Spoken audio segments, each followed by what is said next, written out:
o cair é do homem, mas o levantar é de Deus. Isso tem gerado até no meio evangélico uma certa licença para pecar.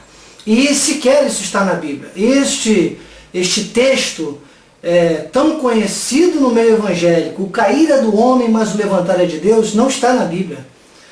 Pode-se dizer que alguém um dia fez uma combinação, está aqui na minha Bíblia, 7 vezes cairá o justo, e se levantará, mas os ímpios tropeçarão no mal.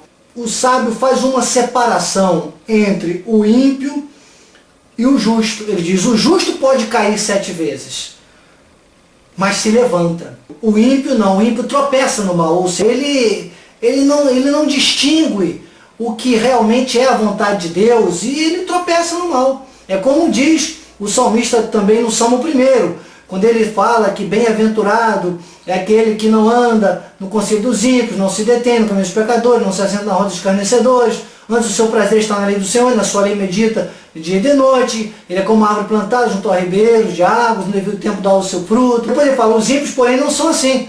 São como a palha que o vento dispersa. Está lá no Salmo 1. 7 vezes cairá o justo. Ou seja, cair é uma coisa acidental.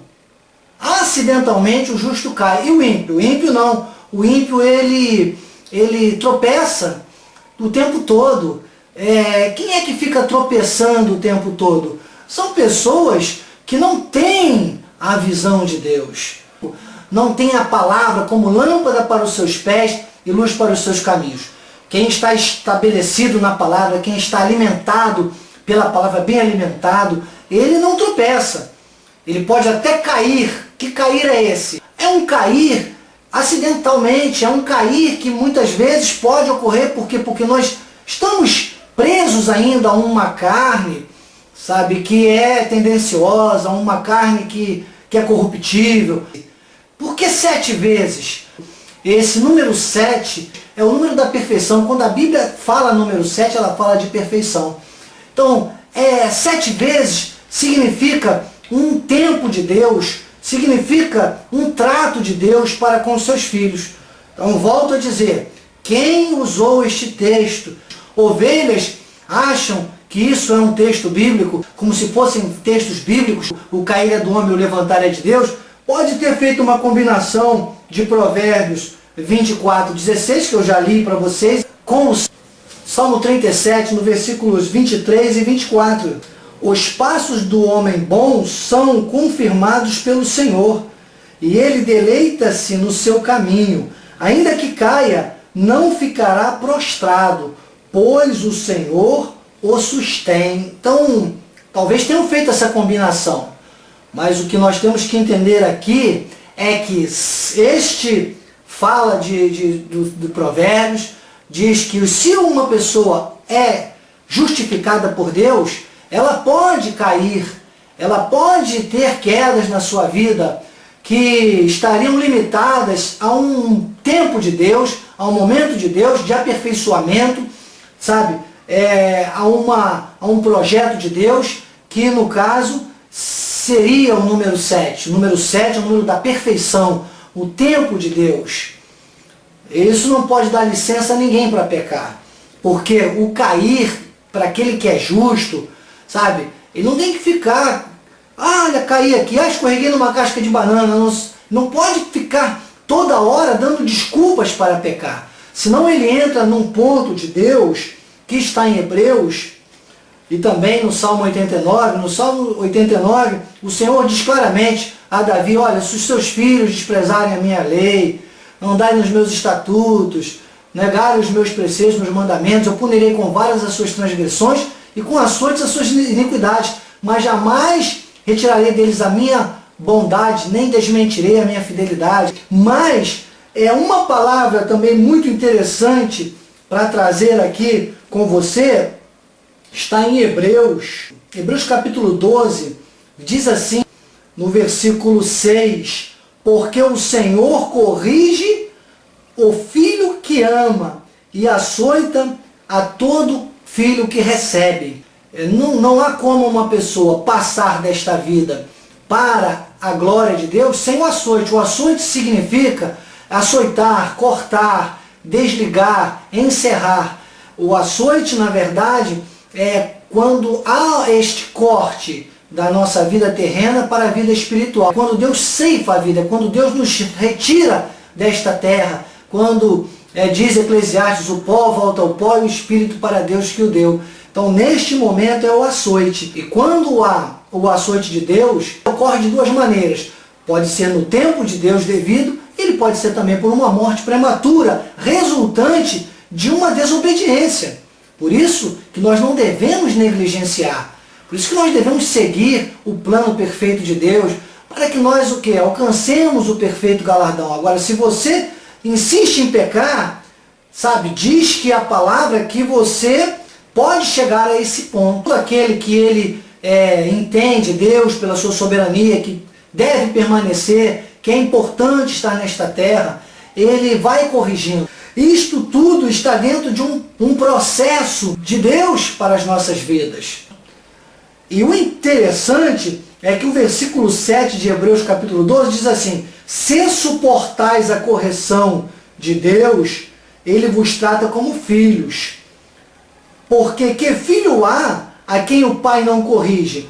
Mas se estáis sem disciplina, da qual todos são feitos participantes, sois então bastardos e não filhos. É interessante, porque está dizendo, olha, se você é filho, você deve levar com seriedade isso, deve entender que você vai passar sempre por um processo de disciplina. É como eu hoje, graças a Deus, tenho os meus 3 filhos, e glórias a Deus, porque todos são pessoas íntegras, A minha filhinha já com 5 anos já é uma louvadora de Deus, você já vê os frutos, você já vê a manifestação, graças a Deus, de que é um vaso de honra. A minha filha acabou de completar, agora recentemente, 14 anos também, louvando a Deus, já participando na igreja, na liderança, sempre envolvida. E o meu filho também, hoje, de 26 anos, já é um biólogo, um jovem sério, que leva a seriedade com as coisas de Deus. Mas isso tudo é resultado de quê? De uma criação de correções, de disciplinas. Graças a Deus, nunca foi preciso que eu espancasse um filho, como eu vejo às vezes pais fazendo por aí, mas sempre corrigindo, sempre orientando, sempre vigiando, sempre ali delineando, uma hora pode, uma hora não pode, demarcando. E Deus trata assim os seus filhos. Se é filho, Deus vai estar atento a você, vai estar cuidando de você. E em muitos momentos, Deus vai, tratar com você. Agora, e o ímpio? O ímpio não. O ímpio vai pecando e diz, o Salmo 58, versículo 3, que o ímpio nasce e já se desencaminha proferindo mentira. Vai para o que lhe é próprio. Mas os salvos devem zelar pela sua vida espiritual.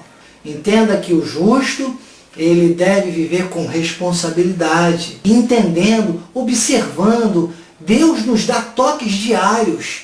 É como aquele pai que está sempre zelando pelo seu filho. Você que é pai, um pai coerente, logicamente, um pai dentro dos padrões bíblicos, ou você que é um filho, você vai entender isso que eu estou trazendo a você. Com certeza, Deus precisava falar isso a você, quer seja diretamente para a sua vida, ou para que você também esteja mais preparado para tratar desse assunto com as ovelhas de Cristo. Não deixe que as pessoas vivam perdidas, desorientadas. Deixa aqui com Deus. Olha, eu estou na mão de Deus. Não. Se você sente que é um filho, fique atento, ouvindo a voz a cada dia de Deus, te orientando. Porque se fica sem correção, se fica sem disciplina, não é filho de Deus. Mas por que você vai ficar negligenciando? Ouça a voz de Deus. Erga-se, fique atento, passe a seguir a cada dia essa voz de Deus, escolhendo sempre o que está na palavra. Fique com o que está na palavra. Se está na Bíblia, eu creio e pratico. Leia a Bíblia, medite na palavra. Não vá ficar aí se deixando levar por fábulas, por textos criados, por confusões mentais, que tantas pessoas às vezes usam os altares tiram o texto do contexto, fazem uma salada mista, uma confusão tremenda e criam coisas. Não vai mais pensar, o cair é do homem, o levantar é de Deus, não. Procura na Bíblia, tantas coisas que as pessoas falam como se fossem textos bíblicos, procura. Se não está na Bíblia, meu amado, peça orientação, sabe, ao seu líder espiritual. Procure, acesse o meu blog, o blog do Evangelho da Graça.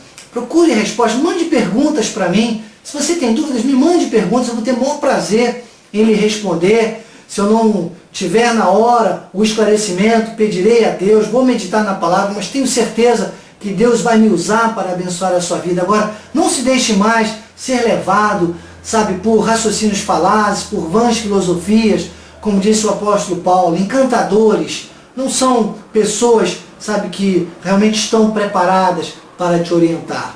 É com muita humildade diante de Deus que eu quero nesta postagem, neste vídeo, que você me deu a honra de estar aí assistindo, dizer para você, conte sempre comigo para amar, interceder e ensinar. Não fique mais nessa. O cair é do homem e o levantar é de Deus? Não. O homem, o justo, ele cairá 7 vezes. Mas ele não vai ficar tropeçando no mal como um cego, que é o ímpio.